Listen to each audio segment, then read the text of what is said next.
सत श्री अकाल जी, very good evening. Admission के रिगार्डिंग मैंने बेर एक्ट के जो पार्ट्स था वो मैंने डिस्कस कर लिया था आपके सामने, सेक्शन 17 टू सेक्शन 23 तक। जो नोट्स हैं जो आपके सामने स्क्रीन में है, काफ़ी इंपॉर्टेंट है हमारे लिए ये टॉपिक, इसलिए मैं नोट्स को भी आपके स्क्रीन के सामने जो है वो शो करके आपको समझाने की कोशिश करूँगा। तो सेक्शन जो 17 है, that is admission, we all know. तो जो एडमिशन है वो basically it's a kind of statement, चाहे वो ओरल है चाहे वो डॉक्यूमेंट, इट हार्डली मैटर्स। लेकिन वो जो स्टेटमेंट है वो जो स्टेटमेंट वो सजेस्ट करेगी किसी फैक्ट के रिगार्डिंग, जो फैक्ट इन इशू होगा या रेलेवेंट फैक्ट होगा।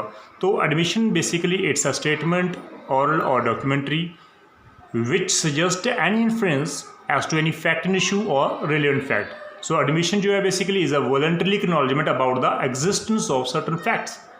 मैं मान रहा हूँ कि हाँ भी वो ए जो है उसने बी से पैसे लिए थे, दैट मीन्स मैं एडमिशन कर रहा हूँ, ठीक है। जब मैंने बी को पैसे देने हैं, वो मैं एडमिशन कर रहा हूँ।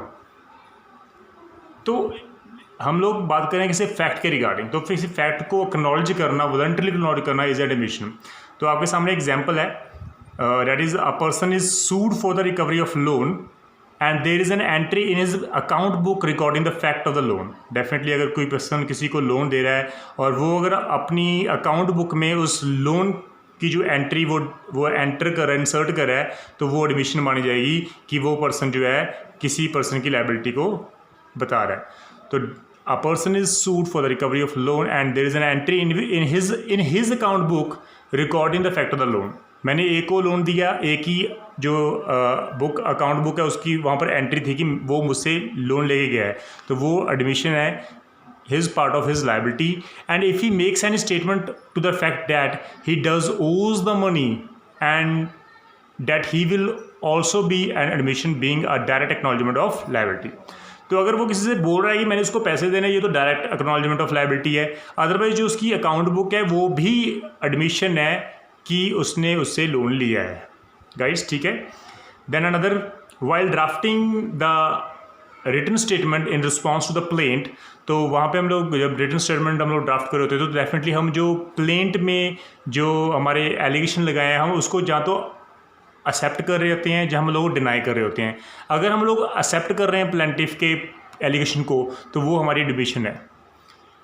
And in that written statement if he accepts the point of the plaintiff that is also an admission. तो ये भी इंपॉर्टेंट है, इसको प्लीज ध्यान रखना। We have another case that is Ram Bharose Sharma versus Mahant Ram Swaroop 2001 9th S supreme court case 47 page number. It's very simple. Court ने कहा कि a statement which is of the nature of an admission on A mixed question of fact and law. ऐसा कोई अगर आप statement दे रहे हो जो जिसमें आप एडमिट कर रहे हो, लेकिन वो एडमिशन जो है वो लॉ और फैक्ट दोनों का मिक्स क्वेश्चन है, तो लॉ कहता है कि वो सेक्शन 17 के अंडर फॉल नहीं करेगा, बिकॉज सेक्शन 17 सिर्फ और सिर्फ फैक्ट के रिगार्डिंग बात कर रहे हैं। आप किसी फैक्ट को एडमिट कर सकते हो, आप किसी लॉ को एडमिट नहीं कर सकते। लॉ इज़ वेरी क्लिस्टरली, वो सभी को पता होता है, उसके रिगार्डिंग आपको एडमिशन करने की ज़रूरत नहीं है। अगर ऐसा स्टेटमेंट अगर आप दे रहे हो जिसमें आप लॉ और फैक्ट दोनों को एडमिट कर रहे हो, तो लॉ कहता है कि वो सेक्शन 17 के अंडर एडमिशन नहीं मानी जाएगी। Important. Another, the court must examine the statement inside out and before holding a party to his statement must see that the statement is clear, unequivocal, comprehensive and there should be no doubt and ambiguity. Law कहता है कि जब भी किसी court को जब किसी statement को एक्सेप्ट करेगी एज एन एडमिशन, तो ये बिल्कुल कोर्ट खुद ये डिसाइड करेगी जो उसकी एडमिशन है वो बिल्कुल क्लियर होनी चाहिए, वो कॉम्प्रीहेंसिव होनी चाहिए, उसमें कोई डाउट और कोई एम्बिगुटी नहीं होनी चाहिए। तो ये तभी हम लोग इसको एडमिशन मानेंगे। अगर वहाँ पर कोई एम्बिगुटी है तो उसको एडमिशन हम लोग मान ही नहीं सकते। देन वी हैव अनदर की एडमिशन जो है it can be of 2 types. The first is the judicial, जिसको हम लोग बोलते हैं जुडिशियल एडमिशन, ठीक है जी। तो जुडिशियल एडमिशन के regarding then we have another that is extra judicial admission. तो admission can be of 2 types, judicial जिसको हम फॉर्मल एडमिशन बोलते हैं, एक्स्ट्रा जुडिशियल जिसको इनफॉर्मल एडमिशन बोलते हैं। तो it is generally immaterial to whom an admission is made. Admission किसको दी है किसको नहीं दी, it is totally irrelevant thing. अगर आप किसी स्ट्रेंजर को भी अगर आप स्टेटमेंट दे रहे हो, एडमिशन कर रहे हो, तो वो एडमिशन मानी जाएगी। Then the first is important thing कि जुडिशियल एडमिशन है क्या। एज वी ऑल नो कि जुडिशियल एडमिशन मीन्स जुडिशरी के सामने, जज के सामने किसी फैक्ट को एडमिट कर रहे हो. So an admission which is made as part of the proceeding, court की प्रोसीडिंग के दौरान अगर किसी फैक्ट को आप एडमिट कर रहे हो तो डेफिनेटली वो फाइल का पार्ट बन जाता है, तो उसको हम लोग जुडिशियल एडमिशन बोलते हैं. Then we have another that is informal admission, that is extra judicial हम लोग जिसको बोलते हैं. एक्स्ट्रा जुडिशियल एडमिशन जो है basically are those which do not appear on the record of the case. Court में एक्स्ट्रा जुडिशियल कन्फेशन नहीं होती, सॉरी एक्स्ट्रा जुडिशियल एडमिशन नहीं होती, तो इसलिए वो जो कोर्ट की फाइल का पार्ट नहीं होता. And may occurs in the ordinary course of life. Normally हम लोग एडमिट करते रहते हैं, दिन सुबह से लेकर शाम तक हम लोग नंबर ऑफ थिंग्स एडमिट करते हैं. हाँ यार मैंने उसको पैसे देने हैं, दिस एन एडमिशन. हाँ मैंने मोबाइल चोरी किया, this is also an admission in front of some other person. तो in the course of business number of times भी हम लोग किसी फैक्ट को एडमिट करते रहते हैं. तो वो इनफॉर्मल एडमिशन है. जो कोर्ट से बाहर हम एडमिट कर रहे हैं वो इनफॉर्मल है. ठीक है जी guys.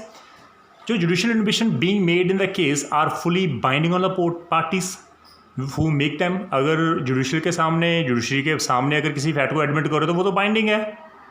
Where as extra judicial admission में are binding on the party only partially and not fully except in cases where they operate or have the effect of estoppel.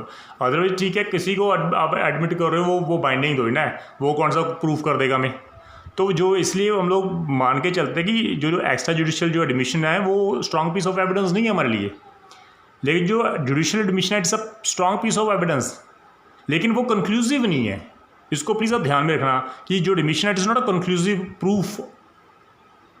Another thing, सबसे important जो students में इस की बात में question mind में आता है कि जो एडमिशन है वो एविडेंस क्यों मान के चलते हैं.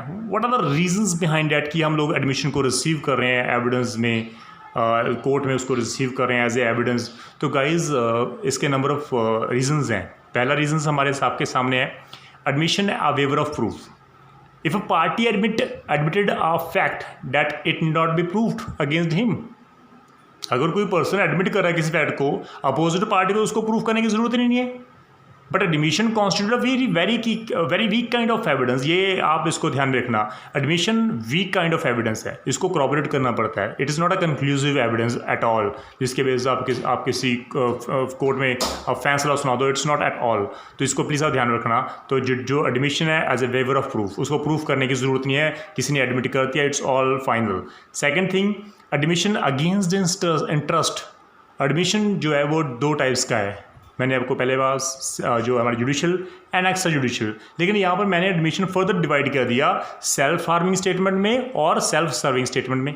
सेल्फ हार्मिंग, मैंने किसी को पैसे देने जी, मैंने सी से लोन लिया था, वो तो अगेंस्ट मेरे है ना, किसी को फैक्ट एडमिट कर रहा हूँ मैं, वो तो मुझे मेरा लॉस हो रहा है. सेल्फ सर्विंग स्टेटमेंट में कि मैंने किसी को पैसे लेने हैं, वो मैं अपने बेनिफिट के लिए स्टेटमेंट दे रहा हूँ. लॉग टू टाइप्स की एडमिशन है. ठीक है. दूसरी important word, an admission being a statement against the interest of the maker should be suppose to be true. जब भी कोई पर्सन सेल्फ हार्मिंग स्टेटमेंट देता है तो लॉ कहता है कि वो तो हम लोग मान के चलेंगे वो सही है. Suppose to be true word use लिखा है. For it is highly improbable that a person will voluntarily make a false statement against his own interest. कोई भी एक आम पर्सन अपने ही अगेंस्ट स्टेटमेंट क्यों देगा? लॉ कहता है ये तो पॉसिबल नहीं है. इसलिए अगर कोई भी पर्सन सेल्फ हार्मिंग स्टेटमेंट दे रहा है तो उसको हम लोग एडमिट करेंगे विदाउट एनी प्रूफ. वो हम लोग मान के चलेंगे वो सही बोल रहा है. ठीक है जी. Third point, admission as evidence of contradictory statements. ये एग्जाम्पल के अकॉर्डिंग आपको बिल्कुल क्लियर हो जाएगा. ए ने सूट फाइल किया बी पे अपॉन ए लोन, लेकिन जो उसकी अकाउंट बुक थी वहाँ पर लिखा हुआ था कि उसने लोन बी को नहीं दिया, सी को दिया था. तो ये तो कॉन्ट्राडिक्टरी स्टेटमेंट है. अगर भैया आपने सी को लोन दिया था, आप सी को सूट फाइल करो ना, बी के अगेंस्ट सूट क्यों फाइल कर रहे हो? तो डेफिनेटली जो बी है वो ए की जो अकाउंट बुक है उसको एज ए एविडेंस यूज़ कर सकता है कि सर ये उसके सेल्फ हार्मिंग स्टेटमेंट जो उसने दी है, आप इसको एज ए एविडेंस में मानो, तो वो एविडेंस माना जाएगा. Fourth point, admission as evidence of truth. Whatever statement a party makes about the fact of the case, whether they be of for or against his interest, should be relevant as representative or reflecting the truth against him. Law कहता है कि simple, admission as evidence of truth की बात कर रहे हैं, तो अगर कोई पर्सन किसी स्टेटमेंट में अगर किसी फैक्ट को मान रहा है, चाहे वो उसके अगेंस्ट इंटरेस्ट है, तो हम लोग हमेशा मान के चलेंगे डेफिनेटली अगर कोई पर्सन अपने अगेंस्ट दे रहा है तो ठीक है, एडमिशन जो है वो सही होगी, उसको फर्दर प्रूफ करने की जरूरत नहीं है। So whatever statement of party makes about the fact of the case whether they be for or against his interest should be relevant as representative and reflecting truth against him, तो definitely वो सच मान के चलेंगे। Then another important thing, जो case laws है हमारे, case law हमारे एडमिशन जो है एज स्टेटमेंट अगेंस्ट इंटरेस्ट की बात कर रहे हैं, उसमें एक केस हमारे सामने है, statement admission as statement against interest. तो Delhi transport corporation versus Shyam Lal का केस है। The admission of a bus conductor, यहाँ पर बस कंडक्टर ने एक एडमिशन किया था, he had taken money from a passenger, कि मैंने पैसेंजर से पैसा लिया है लेकिन उसको टिकट नहीं इशू की मैंने भी, तो without issuing ticket to him was considered to be a best piece of evidence, क्योंकि वो तो अपने अगेंस्ट ही वो एविडेंस दे रहा है, स्टेटमेंट दे रहा है, तो डेफिनेटली लॉ कहता है कि वो सेल्फ हार्मिंग स्टेटमेंट है, वो हम लोग सही मान के चलेंगे। लेकिन that conductor has a right to rebut it, वो रिबट कर सकता है। Court said that a heavy burden of proof जो है वो कंडक्टर पे है, वो प्रूफ करे, अदरवाइज हम लोग ये मान के चलेंगे कि वो जो उसने स्टेटमेंट दी थी कि भाई मैंने उससे पैसे लिए हैं पैसेंजर से लेकिन उसको टिकट नहीं दी, वो फाइनल माना जाएगा। तो court said that a heavy burden of proof would lie upon him to show that the statement was not true, otherwise आपको प्रूफ करना पड़ेगा कि वो स्टेटमेंट मैंने नहीं दी। अगर आपने स्टेटमेंट दे दी किसी को कि भाई ये जो मैंने इसे पैसे लिए हैं लेकिन मैंने टिकट नहीं थे, वो तो वो सही मानी जाएगी। देन अनदर जो रीज़न है क्यों हम लोग एडमिशन को मान रहे हैं, एडमिशन जो है basically an exception to hearsay rule. Hearsay rule हम लोग हेयरसे एविडेंस है उसको हम लोग जनरली एडमिट नहीं करते, लेकिन there are number of exceptions जिसमें हमने हेयरसे एविडेंस को भी एज ए एविडेंस माना है कोर्ट में। तो an admission through a hearsay is nevertheless the best evidence. Example आपके सामने है, if A sue B on a loan which B deny, B ने डिनाई कर दी मैंने तो ए से लोन लिया ही नहीं है, and B makes a statement to C, लेकिन बी ने अपने दोस्त सी के सामने स्टेटमेंट कर दी जो थर्ड पर्सन है कि भाई मैंने ए से लोन लिया था लेकिन उसको मैं पे नहीं करूँगा, मैं तो बिल्कुल डिनाई कर रहा हूँ कि मैंने तो आपसे लोन ही लिया। तो डेफिनेटली जो बी की स्टेटमेंट है वो एडमिशन मानी जाएगी सी के सामने, और सी जो है वो एविडेंस दे सकता है कोर्ट में आके against B in favour of A कि ये जो बी है वो मेरे सामने उसने एडमिट किया है। तो इट्स अ हेयरसे रूल, ये जो हेयरसे रूल की एक्सेप्शन है इसलिए इसको हम लोग एडमिट कर रहे हैं एज ए एविडेंस में। Another thing that admission by conduct, section 8 of the evidence act we all know, काफ़ी इंपॉर्टेंट है हमारे लिए, काफ़ी बार हम लोग उसको कर चुके हैं। तो डेफिनेटली एक्टिव कंडक्ट है चाहे वो पैसिव कंडक्ट है, मेन सर्कमस्टांसेस समटाइम्स हम उसको एडमिशन मान के चलते हैं। Like illustration G of section 8 is very clear कि when a statement is made to a person in his presence and hearing affecting his position. मैं ए को कह रहा हूँ कि भाई जो हमारे गांव में चोरी हुई थी पुलिस आ रही है उसको पकड़ने के लिए, तो डेफिनेटली वहाँ से फटाफट भाग जाता है। तो ये लॉ कहता है कि भाई मैंने आपके सामने स्टेटमेंट दी है और आप भाग गए, डेट मीन्स आपका जो पैसिव जो एक्टिव कंडक्ट है वो ये शो कर रहा है कि आप कहीं ना कहीं आप उसमें इन्वॉल्व हो। तो this is an admission by conduct. तो silence sometimes may or will amount to admission only if it is natural to expect a denial or reply. Silence को भी हम लोग एडमिशन मानते हैं। तो इम्पॉर्टेंट है, अगर ए और बी दोनों इकट्ठे बैठे हैं, सी वहाँ उसको उनकी पार्टी को ज्वाइन कर रहा है और वहाँ पर ए जो है वो बी को वो सी को कह रहा है कि बी जो है वो मेरा पार्टनर है, बी चुप रहता है, वो एडमिट कर रहा है। तो साइलेंस जो है, साइलेंस अपने आप जहाँ पर उसकी ड्यूटी बनती है कि उसको ज़्यादा वो डिनाई करे या उसका रिप्लाई करे, अगर वो डिनाई नहीं कर रहा है उसका रिप्लाई नहीं कर रहा तो डेफिनेटली उसकी साइलेंस एडमिशन मानी जाएगी। Another example of conduct, A asked C to lend him money, A asked C to lend him money and D said C, A C के पास गया और उसको कह रहा है सी को कि सर मुझे पैसे की बहुत ज़रूरत है, प्लीज़ आप मुझे पैसे दे दो।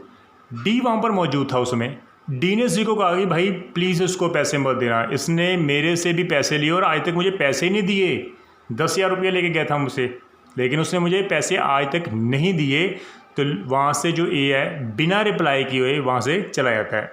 तो लॉ कहता है कि भाई अगर आप वहाँ पर आपकी ड्यूटी थी, आप उसको रिप्लाई दे देते, डैट मीन्स आप बिना रिप्लाई दिए वहाँ से आप चले गए, तो वहाँ पर एडमिशन मानी जाएगी आपके बाई कंडक्ट से। डैट मीन्स आप उसको एडमिट कर रहे हो कि ठीक है भी मैंने उसको पैसे डी से भी पैसे लिए थे, मैंने उसे पैसे उसको वापस नहीं किए, तो ये भी एडमिशन मानी जाएगी। Then we have another, that is against whom admission may be proved. किसके अगेंस्ट हम लोग एडमिशन प्रूव करेंगे? तो the section is based on the principle that an admission is evidence against the party who had made the admission. जिसने admission दी है तो उसके अगेंस्ट हम लोग प्रूफ करेंगे, therefore it can be proved against him, उसी के अगेंस्ट हम लोग प्रूफ करेंगे। He himself can not prove his own statement, that means self serving statement can not be proved by this is the general rule. Self serving statement आप generally आप proof नहीं कर सकते। सेल्फ हार्मिंग स्टेटमेंट जो है वो हम लोग वैसे ही मान के चलते हैं कि भाई हम लोग उसको एडमिट कर रहे हैं। लॉ कहता है कि सेल्फ सर्विंग स्टेटमेंट जो है वो हम लोग जनरली उसको एक्सेप्ट नहीं करते। तो जनरल रूल क्या है? The statement of a living person can not be received unless they are against his interest.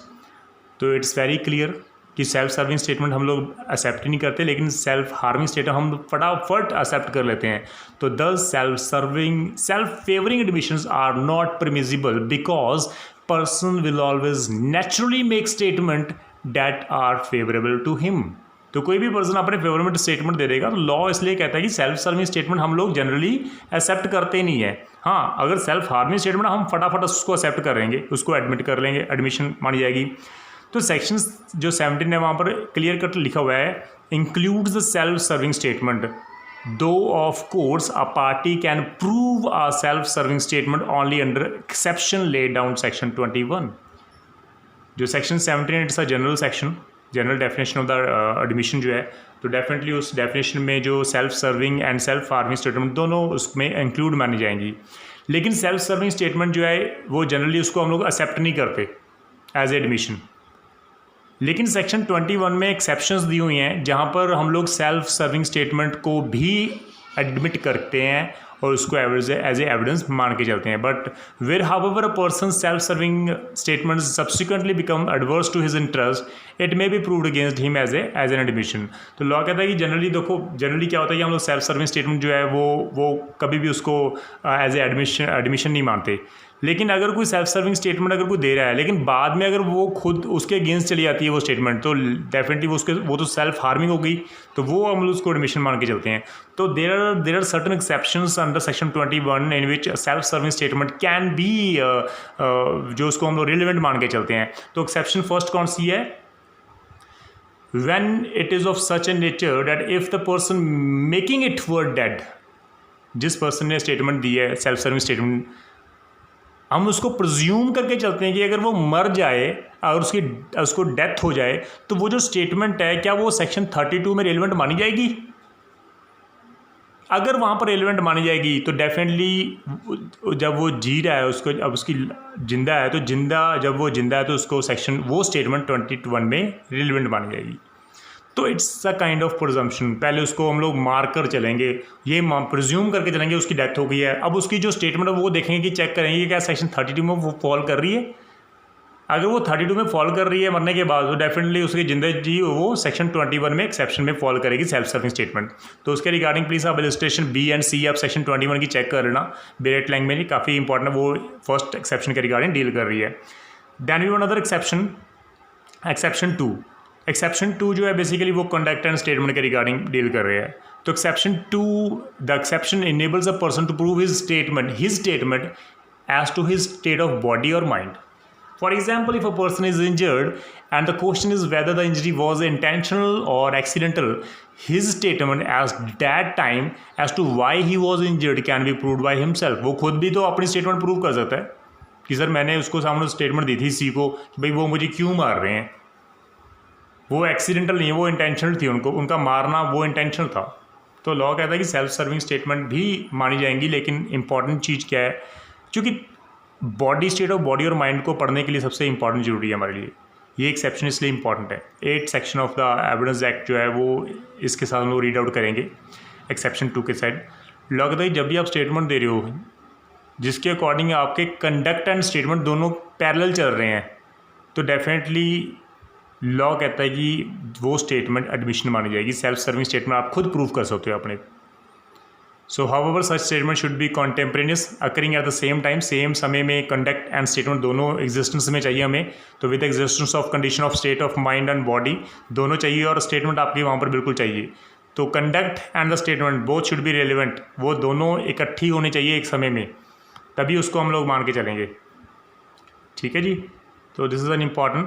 Then we have another जो इसकी बात कर रहे हैं सेकंड एक्सेप्शन की, तो सच statement should be accompanied by conduct. मैं आपको पहले बोल रहा हूँ कि जो स्टेटमेंट है वो कंडक्ट को हमेशा अकम्पनीड करेंगी।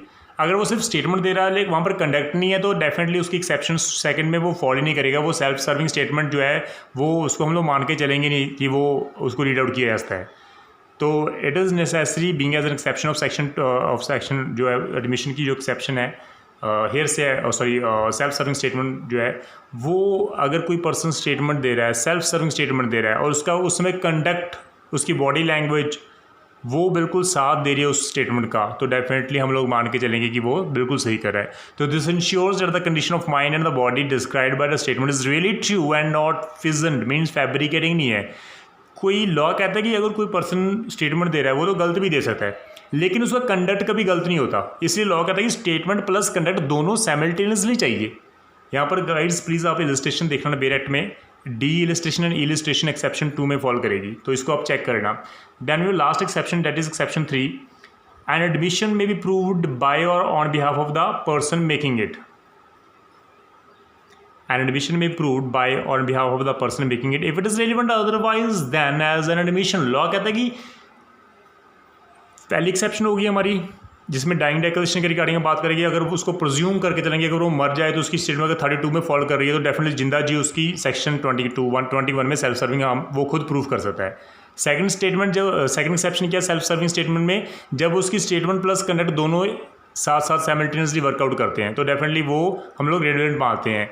थर्ड एक्सेप्शन क्या कि अगर वो स्टेटमेंट जो है अगर किसी और सेक्शन में रेलिवेंट है, लाइक सेक्शन 6 में रेलिवेंट है, वो पार्ट ऑफ रेस्ट जस्ट है, सेक्शन 8 में रेलिवेंट है, वो अकम्पनीड विद या अकम्पनीड स्टेटमेंट जो अकम्पनीड विद कंडक्ट है, तो वहाँ वो डेफिनेटली सेक्शन 21 में रेलिवेंट मानी जाएगी। For example where a person is seeing running down a street in an injured condition, एक पर्सन इंजर्ड है, वो स्ट्रीट में भाग कर बाहर आ रहा है और वो रो रहा है बड़ी, crying out the name of the silent कि मुझे एक्स ने मार दिया, एक्स ने मार दिया।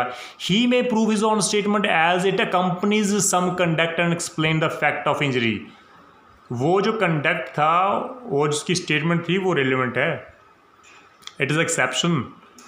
वो जो है वो खुद प्रूव कर सकता है, अपनी स्टेटमेंट को खुद प्रूव कर सकता है, वो self serving statement. Likewise the statement may be proved on behalf of the person making it if it is relevant under section 32 as usually as I said earlier कि अगर वो मर जाए तो उसकी जो स्टेटमेंट है वो 32 में रेलिवेंट होगी। अगर 32 में रेलिवेंट है वो तो डेफिनेटली जिंदा जी उसके 21 में वो रेलिवेंट मानी जाएगी। तो दिस इज़ एन इम्पॉर्टेंट जो तो हमारा लेक्चर था इसके रिगार्डिंग। तो प्लीज़ इसको ध्यान रखना कि जो एडमिशन है वो ऑलरेडी मैंने बेरेक्ट लैंग्वेज आपको बिल्कुल करवा दी है। ये जो लेक्चर था वो सिर्फ कमेंट उसकी जो कमेंट्री है उसको मैंने कराना जरूरी था इस आपके लिए, क्योंकि काफ़ी इंपॉर्टेंट टॉपिक है हमारे लिए judiciary point of view, it's very important topic. तो गाइस प्लीज़ आप ध्यान में रखना कि जो हमारी सेल्फ सर्विंग स्टेटमेंट्स है वो उसकी सिर्फ थ्री एक्सेप्शंस है। अदरवाइज जनरल रूल क्या है कि self serving statement can not be considered as a relevant, लेकिन 3 एक्सेप्शन है। एक्सेप्शन 1 जहाँ पर हम लोग प्रोज्यूम करके चलते हैं कि जहाँ अगर उसकी डेथ हो जाए तो वो अगर 32 में फॉल कर रही है तो वो 21 में भी फॉल करेगी उसकी जिंदा जी। Second statement accompanied with conduct. Third exception अगर वो सेक्शन 5 से लेकर 55 सेक्शन तक कहीं और किसी और सेक्शन में रिलेवेंट है स्टेटमेंट तो डेफिनेटली उसकी जो सेल्फ सर्विंग स्टेटमेंट है वो 31 में भी मानी जाएगी रिलेवेंट, अगर वो सेक्शन 17 में बिल्कुल भी अट्रैक्ट नहीं हो रही। तो this is all important guys, तो प्लीज़ आप इसको ध्यान में रखना। और थैंक यू सो मच, आपका प्यार मुझे बहुत मिल रहा है। और जल्दी हम लोग सोगा स्टार्ट करेंगे। सोगा के बाद फाइनली आईपीसी का जो सब्जेक्ट होगा वो हमारा शुरू होगा। तो विल ट्राई कि सोगा बहुत जल्दी हम लोग ख़त्म कर दें, क्योंकि थोड़े पिछले 10 दिन से मैं बिल्कुल अपडेट नहीं हो रहा, कुछ प्रॉब्लम चल रही थी मेरी। काफ़ी बिजी था, I was very busy in my office, काफ़ी काम था मुझे, इसलिए सॉरी फॉर डैट कि मैं आपको रेगुलरली वीडियोज़ नहीं डाल सका, लेकिन विल ट्राई कि इसके बाद मैं रेगुलर हो जाऊँ। तो thank you so much. Please आप इसी तरह प्यार करते रहो और शेयर करते रहो, ताकि हमारा जो हमारा चैनल है, basically it's not my channel, it's all about कि आपके साथ ही बिल्कुल मेरा जो बिल्कुल जो है आप हो तो मैं हूँ। तो प्लीज़ शेयर करते रहो, मुझे कहने की ज़रूरत नहीं, क्योंकि आपका चैनल है। Thank you so much. सत श्री अकाल।